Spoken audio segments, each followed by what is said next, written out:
تیری عظمتوں سے ہوں بے خبر، یہ میری نظر کا قصور ہے۔ اعوذ باللہ من الشیطان الرجیم، بسم اللہ الرحمن الرحیم۔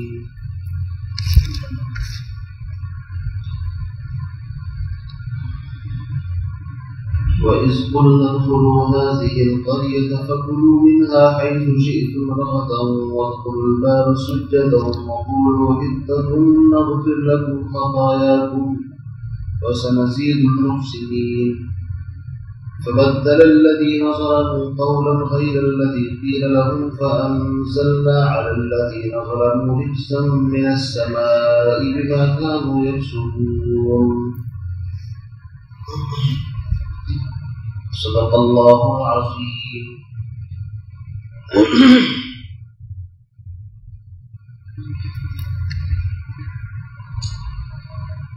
اس رکوع کے اندر خاص طور سے اللہ رب العزت کے ان انعامات کا تذکرہ چل رہا ہے جو اللہ رب العزت کی طرف سے فرزندان یعقوب یعنی بنی اسرائیل پر اللہ رب العزت کی طرف سے انعامات کی بارش ہوئی۔ ان میں سب سے پہلا انعام وَأَنِّي فَضَّلْتُكُمْ عَلَى الْعَالَمِينَ کہ تمہیں روئے زمین کے اس وقت کے تمام انسانوں پر فضیلت دی۔ دوسرا انعام اللہ رب العزت نے تمہیں فرعون سے نجات عطا فرمائی اور فرعون کو تمہاری آنکھوں کے سامنے بحر قلزم کے اندر غرق کر دیا۔ تیسرا انعام اللہ رب العزت نے سمندر کو تمہارے لیے وَإِذْ فَرَقْنَا بِكُمُ الْبَحْرَ پھاڑ دیا اور تمہارے لیے راستے بنا دیے اور فرعون کو تمہارے سامنے غرق کیا۔ اور چوتھا انعام وَإِذْ وَعَدْنَا مُوسَىٰ 40 لَيْلَةً کہ اللہ رب العزت نے موسیٰ علیہ السلام کو 40 راتوں کا وعدہ کر کے طور پہاڑ پر بلایا اور ان کو کتاب ہدایت عطا فرمائی۔ اس درمیان تم نے بچڑے کو معبود بنا لیا، اس کی پرستش شروع کر دی تو تم نے اپنی جانوں پر ظلم کیا، پھر اس کے بعد اللہ نے تم کو معاف کر دیا تاکہ تم شکر ادا کرو۔ اسی طرح پانچواں انعام اللہ رب العزت نے وَإِذْ آتَيْنَا مُوسَى الْكِتَابَ وَالْفُرْقَانَ اللہ رب العزت نے تم کو تورات عطا فرمائی جو حق اور باطل کے درمیان فرق کرنے والی تھی تاکہ تم اس پر عمل کر کے ہدایت یافتہ ہو جاؤ۔ اور چھٹا انعام اللہ رب العزت نے تم پر یہ کیا کہ تمہاری توبہ قبول فرمائی جب تم نے بچڑے کی پرستش کر کے شرک کیا تھا تو اس شرک سے اللہ رب العزت نے تم کو اس طرح معاف کیا کہ جن لوگوں نے شرک نہیں کیا تھا ان کے ہاتھوں سے تمہیں قتل کرایا اور تقریباً 3000 یا ایک روایت میں 12,000 یا دوسری روایت میں 70,000 تک کا ذکر آتا ہے۔ اس طرح مختلف انسان قتل ہوئے جنہوں نے شرک کیا تھا۔ اور اللہ رب العزت نے پھر موسیٰ علیہ السلام کی دعا کی برکت سے شام ہونے تک تمہاری توبہ قبول فرما لی اور جو قتل کیے گئے ان کو شہادت کا درجہ دیا۔ تو اس طریقے سے یہ انعام اللہ نے تم پر فرمایا۔ ساتواں انعام یہ ہے کہ تم نے اللہ رب العزت حضرت موسیٰ علیہ السلام کی بے ادبی کی اور ان سے ایسی فرمائش اور ڈیمانڈ کی جو تم کو نہیں کرنی چاہیے تھی۔ وہ یہ تھی کہ تم نے یہ کہا لَن نُؤْمِنَ لَكَ حَتَّىٰ نَرَى اللَّهَ جَهْرَةً ہم اس وقت تک تم پر ایمان نہیں لائیں گے جب تک ہم اللہ کو اپنی کھلی آنکھوں سے نہ دیکھیں۔ تو اس بے ادبی کی وجہ سے کہ تم نے ایمان کے لیے روحیت کو شرط قرار دے دیا، اللہ رب العزت کی طرف سے پکڑ آئی فَأَخَذَتْكُمُ الصَّاعِقَةُ آسمان سے سخت زوردار کڑک آئی وَأَنْتُمْ تَنْظُرُونَ اور تم دیکھ رہے تھے۔ اس کڑک کے ذریعے سے اللہ نے تمہیں موت دے دی، اور پھر موسیٰ علیہ السلام نے دعا کی الہی یہ 70 آدمی قوم کے چنے ہوئے لوگ ہیں، اگر یہ واپس نہیں جائیں گے تو لوگ کیا کہیں گے؟ تو ثم بعثناکم من بعد موتکم لعلکم تشکرون، تو ہم نے موسیٰ علیہ السلام کی دعا سے تم کو زندہ کر دیا تاکہ تم شکر گزار بنو۔ اس کے بعد 8واں انعام اللہ نے یہ کیا کہ اس میدان یعنی تیہ کے اندر جو جزیرہ نما سینا تھا جس کے اندر تم 40 سال تک رہے، وَظَلَّلْنَا عَلَيْكُمُ الْغَمَامَ، آسمان سے بادلوں کا سایہ کیا، اور 10ویں نعمت وَأَنزَلْنَا عَلَيْكُمُ الْمَنَّ وَالسَّلْوَىٰ، اللہ رب العزت نے کھانے کا انتظام اتنا بہترین کہ من ایک میٹھی چیز تم کو عطا فرمائی، وَالسَّلْوَىٰ، اور پرندے کا گوشت جو بٹیر کی طرح کوئی پرندہ تھا، چڑیا سے تھوڑا بڑا اور فاختہ کی طرح، اس بکثرت تمہیں اللہ رب العزت کی طرف سے نصیب ہوتے تھے، تم ان کو ذبح کر کے ان کے گوشت اور کباب سے فائدہ اٹھاتے۔ اللہ کی طرف سے تمہیں حکم تھا کلوا من طیبات ما رزقناکم، ان پاکیزہ اور حلال چیزوں میں سے کھاؤ۔ یہاں پر امر اباحت کے لیے ہے، وجوب کے لیے نہیں ہے، کلو کہ کھاؤ، یہ امر واجب کے لیے نہیں بلکہ اباحت کے لیے۔ فرمایا وما ظلمونا ولکن كانوا انفسهم یظلمون، اس کے بعد ہم نے تم پر کوئی ظلم نہیں کیا، چونکہ اللہ کبھی بھی انسانوں پر ظلم نہیں کرتا، ولکن كانوا انفسهم یظلمون، بلکہ حکم عدولی کر کے نافرمانی کر کے تم نے ہی اپنی جانوں پر ظلم کیا۔ حکم عدولی یہ کی کہ موسیٰ علیہ السلام نے منع کیا تھا اکٹھا کر کے نہیں رکھنا، ان کی بات نہیں مانی۔ اسی طرح اللہ رب العزت کی طرف سے انعام تھا، بغیر محنت کے مل رہا تھا، تو ان لوگوں نے پھر فرمائش کر دی، اس کا آگے ذکر آئے گا کہ ہم کو یہ چیز چاہیے، یہ چیز چاہیے۔ اب اس کے بعد یہ 11ویں 12ویں نعمت کا ذکر یہاں پر ہے، وَإِذْ قُلْنَا ادْخُلُوا هَٰذِهِ الْقَرْيَةَ، اور اے بنی اسرائیل اس وقت کو یاد کرو جب ہم نے کہا، کس نے کہا؟ اللہ نے، موسیٰ علیہ السلام کی زبانی، یا بعض روایت میں آتا ہے کہ موسیٰ علیہ السلام کا اور ہارون کا تو انتقال ہو گیا تھا اسی میدان کے اندر۔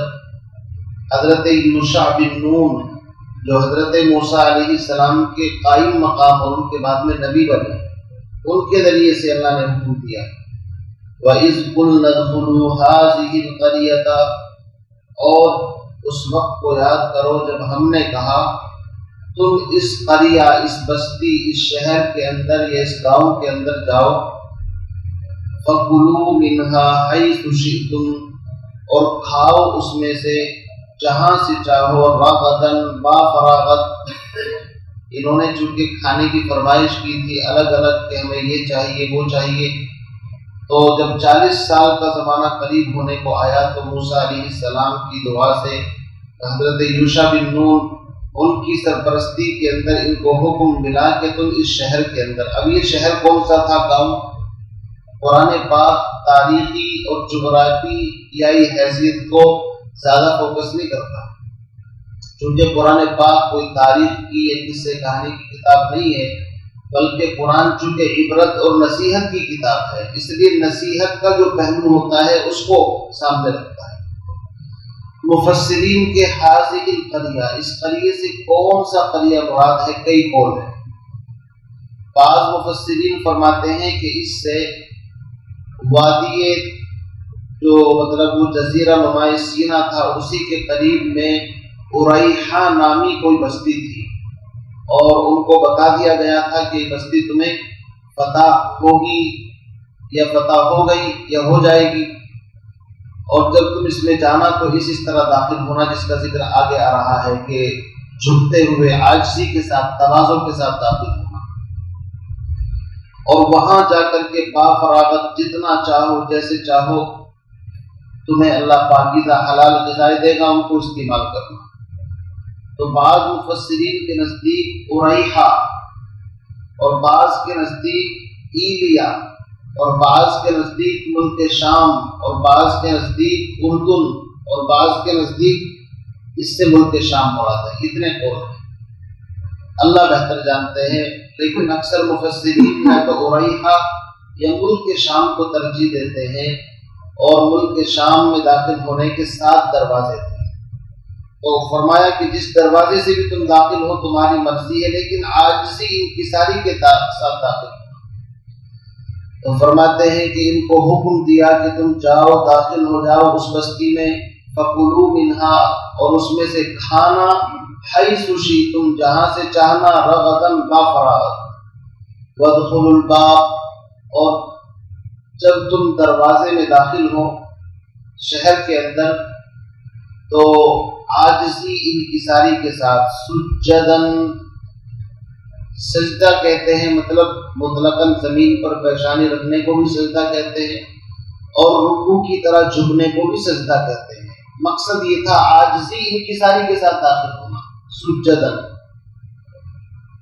وَقُولُوا حِطَّةٌ، اور یہ کہتے ہوئے داخل ہونا، حِطَّةٌ، توبہ، یا اللہ ہمارے گناہوں کو معاف فرما، عاجزی کا لفظ ہے حِطَّةٌ۔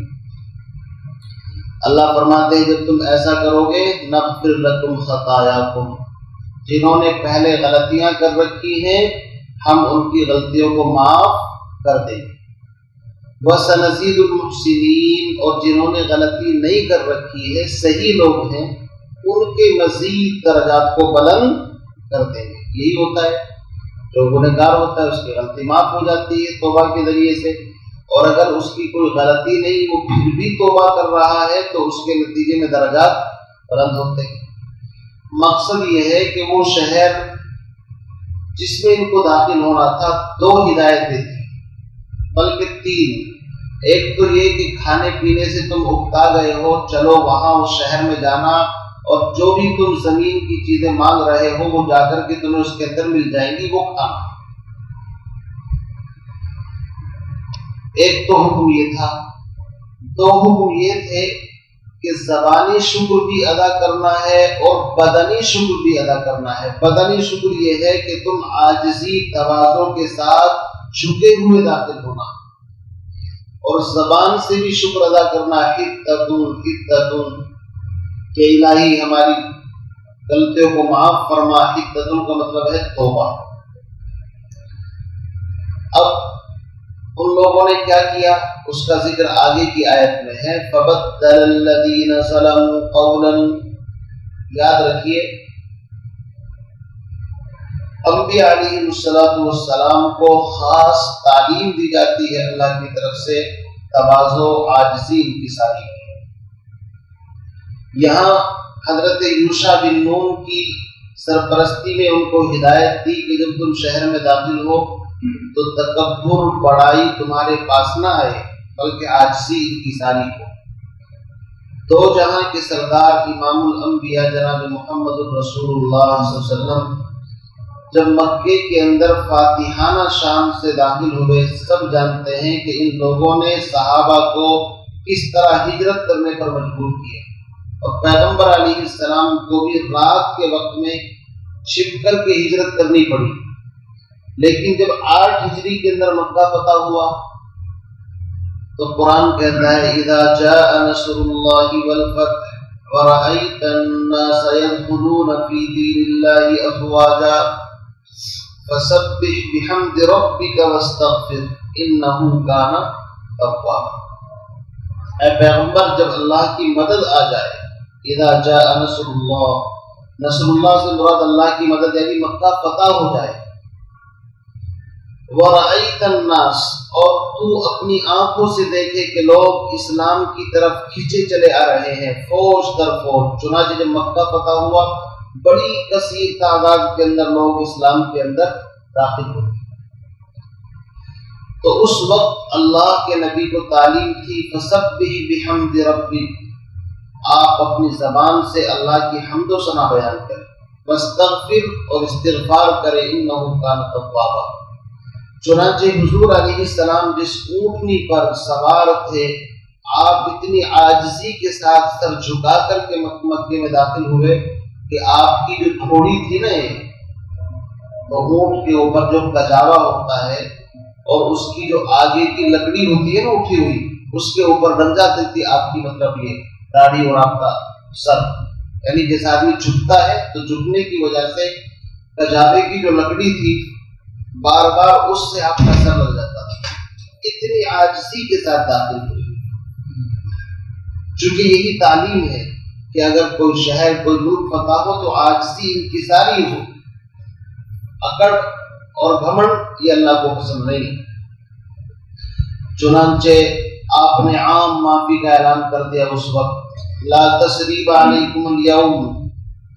قریش کے لوگ آئے کہ آپ کیا کریں گے ان کے ساتھ؟ آپ نے فرمایا گھبرانے کی ضرورت نہیں، میں وہی کروں گا جو حضرت یوسف علیہ السلام نے اپنے بھائیوں کو جب مصر میں آئے تھے سب کو کہہ دیا تھا، لا تثریب علیکم اليوم، بھائی پچھلی باتوں کو چھوڑو، آگے قدم بڑھاؤ، کوئی ٹینشن لینے کی ضرورت نہیں ہے۔ لا تثریب علیکم اليوم فاذهبوا انتم الطلقاء، جاؤ تم سب کے سب آزاد ہو۔ عام معافی کا اعلان۔ من دخل علی الحرم یا فی الحرم، جو حرم میں داخل ہو جائے فہو آمن، اس کو بھی امان۔ من دخل دار ابی سفیان، ابو سفیان تو کٹر مخالف تھا، فرمایا اگر ابو سفیان مکے کا لیڈر ہے اس کے گھر میں کوئی پناہ لے لے گا اس کو بھی امان۔ عام معافی کا اعلان، اور کوئی قتل و قتال وہاں پر نہیں۔ اور تاریخ یہ منظر دہراتی رہتی ہے، ابھی ہم قریب آپ نے اپنی آنکھوں سے دیکھ ہی لیا، بتانے کی ضرورت نہیں ہے۔ العاقل تکفیہ الاشارہ۔ تو اسلامی پاکیزہ تعلیم یہ ہے کہ عام معافی کا اعلان، کوئی خون خرابہ نہ کیا جائے۔ چنانچہ ایک صحابی ہیں حضرت سعد بن عبادہ، فتح مکہ کے موقع پر جوش میں انہوں نے کچھ کہہ دیا، الیوم یوم الملحمہ، الیوم یوم، آج بدلے کا دن ہے، انتقام کا دن ہے، آج یہ ہوگا۔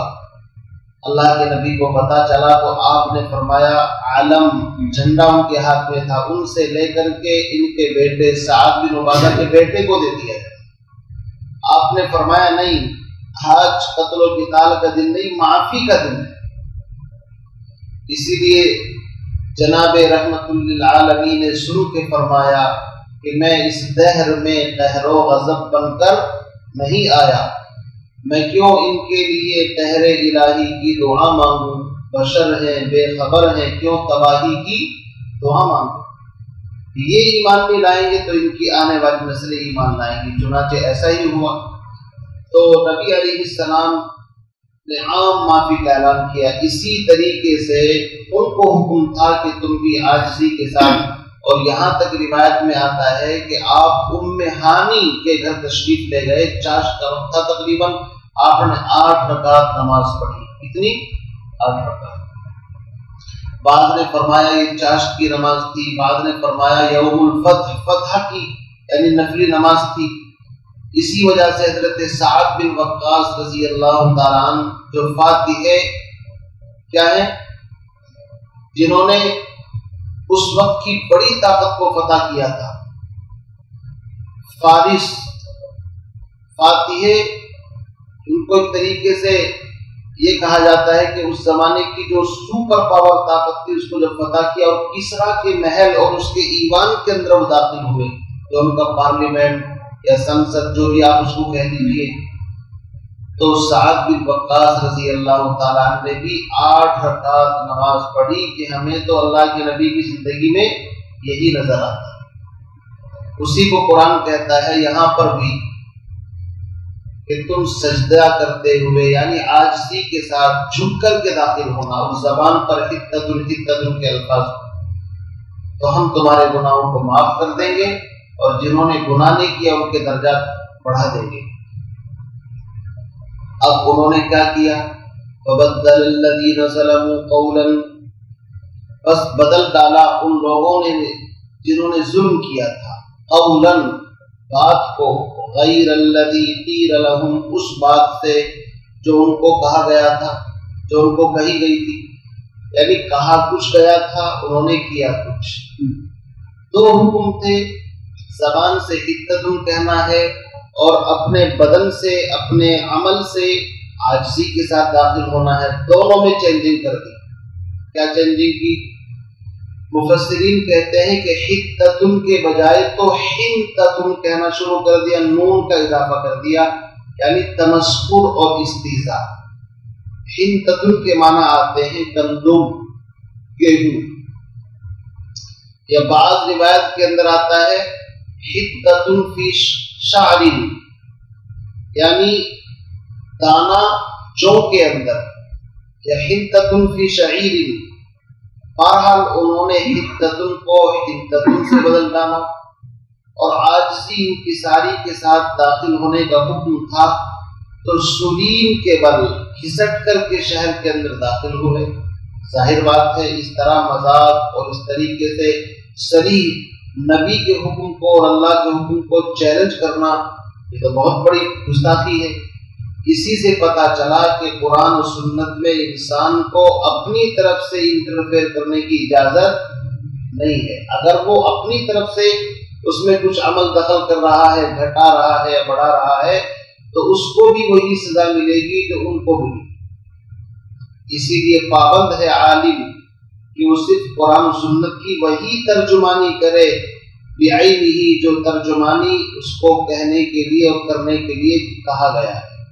اپنی طرف سے الفاظ کو نہیں گھٹا سکتا، الفاظ کو بڑھا نہیں سکتا. البتہ روایت بالمعنی کی جا سکتی ہے، جیسے کہ حدیث اگر عربی میں یاد نہیں تو اس کا ترجمہ آپ کر سکتے ہیں، مفہوم جس سے ادا ہو جائے. تو فرمایا کہ ان ظالموں نے اس قول کے علاوہ دوسرے لفظوں کو بدل ڈالا. اب جب انہوں نے یہ گستاخی کی تو پھر کیا ہوا؟ فَأَنزَلْنَا عَلَى الَّذِينَ ظَلَمُوا، انزلنا، بس ہم نے اتارا ان لوگوں پر جنہوں نے ظلم کیا تھا. رجزن، دیکھیے ایک نزلنا آتا ہے، ایک انزلنا آتا ہے. یہ قرآن پاک کی بلاغت ہے. نزلنا کے معنی آتے ہیں آہستہ آہستہ اتارنا، جیسے کہ قرآن کے بارے میں فرمایا انا نحن نزلنا الذکر.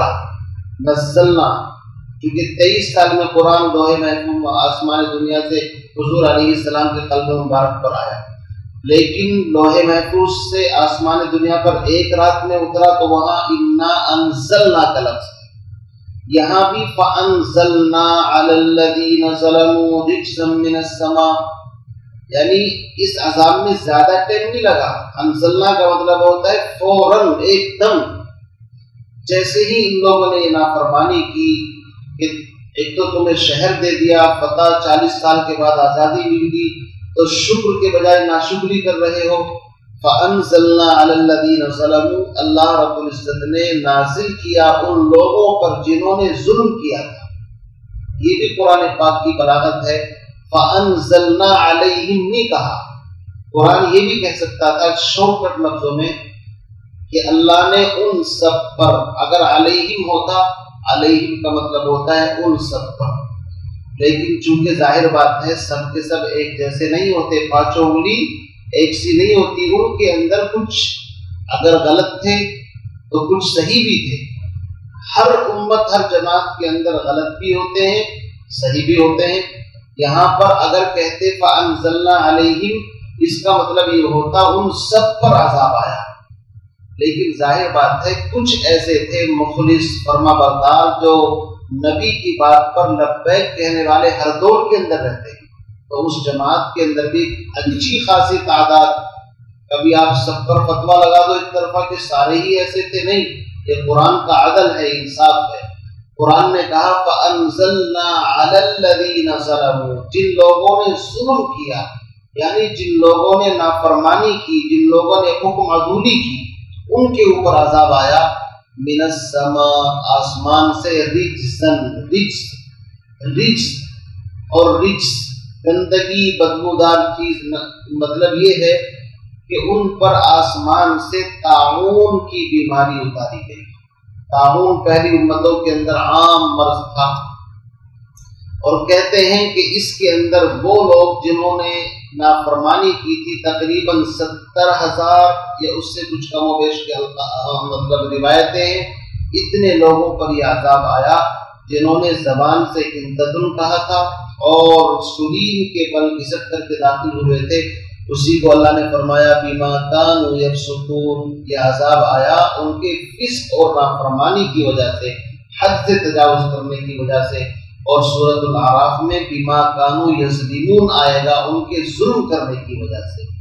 تو بہرحال یہ قرآن پاک کا عدل ہے کہ سب کو سزا کے اندر نہیں گھسیٹا، فانزلنا علیہم نہیں کہا کہ ان سب پر اللہ نے رگڑا پھیر دیا، نہیں، کیونکہ سب نے تو بچڑے کی پرستش نہیں کی تھی، سمجھے نہیں، سب نے نافرمانی نہیں کی تھی۔ فانزلنا علی الذین ظلموا کہہ کر کے خاص ان لوگوں کو ٹارگٹ کیا کہ جن لوگوں نے ظلم کیا تھا، نافرمانی کی تھی، نبی کی بات کو نہیں مانا تھا۔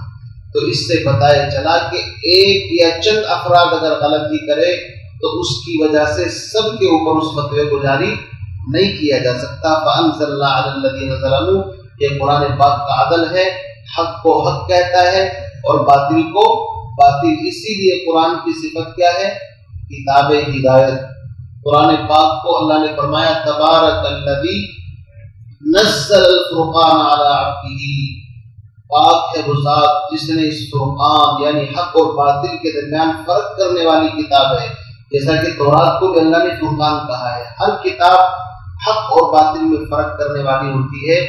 یہ ہم لوگوں کی غلطی ہے کہ جو حق اور باطل میں فرق نہیں کر پاتے۔